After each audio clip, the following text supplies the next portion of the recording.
Menarik sih berbicara dengan hewan. Jadi dunia yang berbeda lah. Kadang-kadang lebih menyenangkan berbicara sama hewan daripada sama manusia.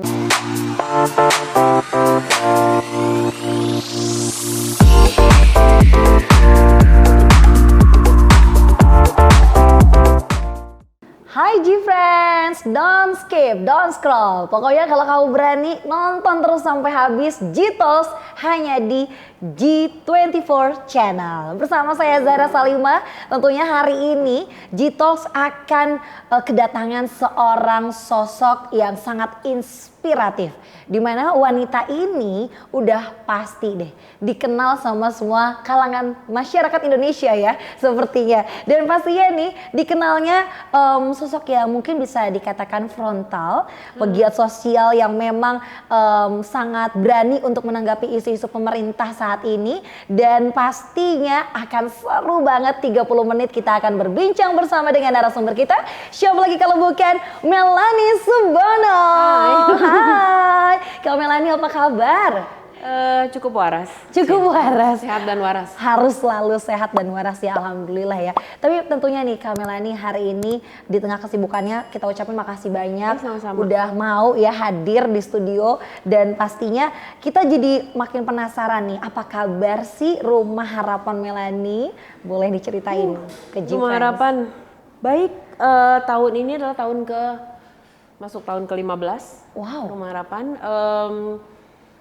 berjalan sangat baik. Sangat Kita tahun ini khusus sudah bisa bikin bukan cuman based on bencana atau program berjalan, tapi kita punya cita-cita yang berjalan nih, berhasil nih tahun 2022 ini, makan setiap hari dan sembako setiap hari, bukan cuma Jumat, bukan cuma pada saat bencana, bukan cuma pada saat mungkin bulan Ramadan, tapi benar-benar setiap hari, dan itu di berbagai area di Indonesia. Kita nggak kehitung sih, udah tahun ke-15 ya, berapa sekolah, even sampai hewan, shelter, orang sakit, anak apapun. Semuanya udah.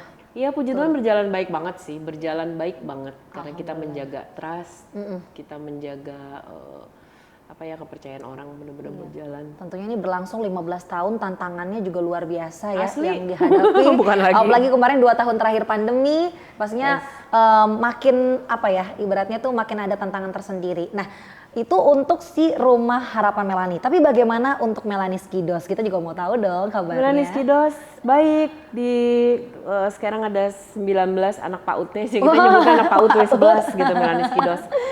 Karena pada saat masa COVID kemarin, orang makin banyak banget buang hewan atau menelantarkan ya. Terutama gue kan I'm a dog person ya, tapi not a cat person. Tapi sayangnya kucing itu salah satu hewan yang paling terpengaruh di masa pandemi kemarin. Karena kita banyak banget kucing liar, dan pada saat di awal COVID warung tutup, tempat-tempat tutup, mereka kan benar-benar kehabisan makanan di jalanan juga nggak ada. Jadi ya jadilah tuh hewan-hewan gila itu di rumah gue sekarang.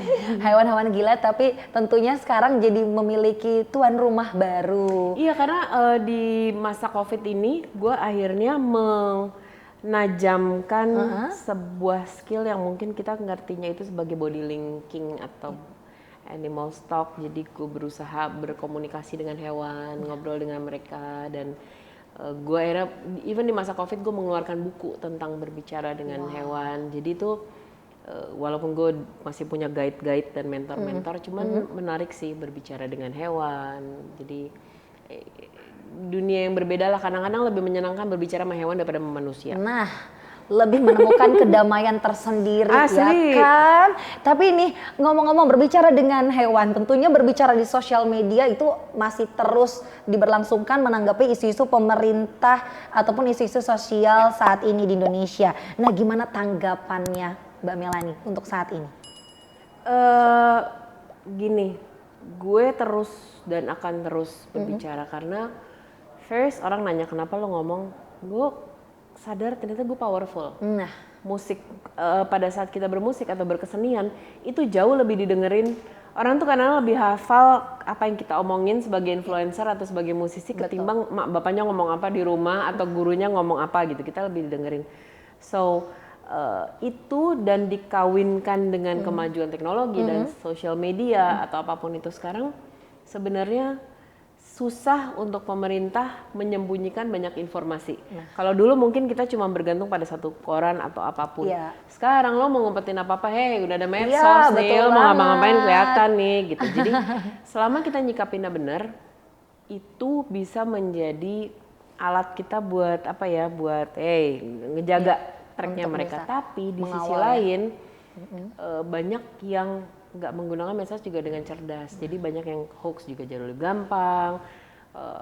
Jadi mecahin orang dengan isu pemerintah atau apapun itu juga jauh lebih Itu juga gampang. jauh lebih gitu. gampang. Jadi tapi gue sih menggunakan medsos banget dan gue nggak akan pernah berhenti bersuara selama itu memang menurut gue bener, dan gue juga harus bertanggung jawab atas kehidupan gue. Gue nggak mungkin dong teriak-teriak pemerintah pemerintah pejabat A nggak ngikutin peraturan, mentang-mentang dia pemerintah, tapi gue juga di rumah kalau naik mobil nggak mau pakai seat belt, gue nggak mau pakai helm, sama korupnya Harus gitu. sesuai Jadi ya.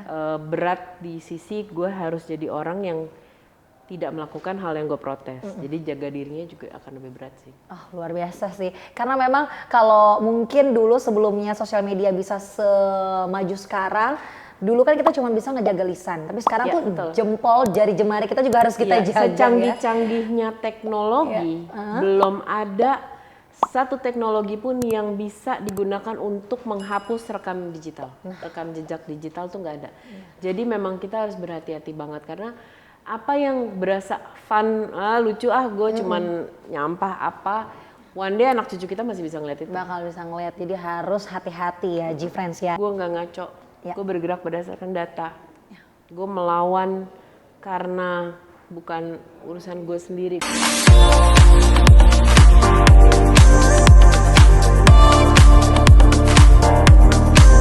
Ikuti program Camera, catatan Menko Airlangga.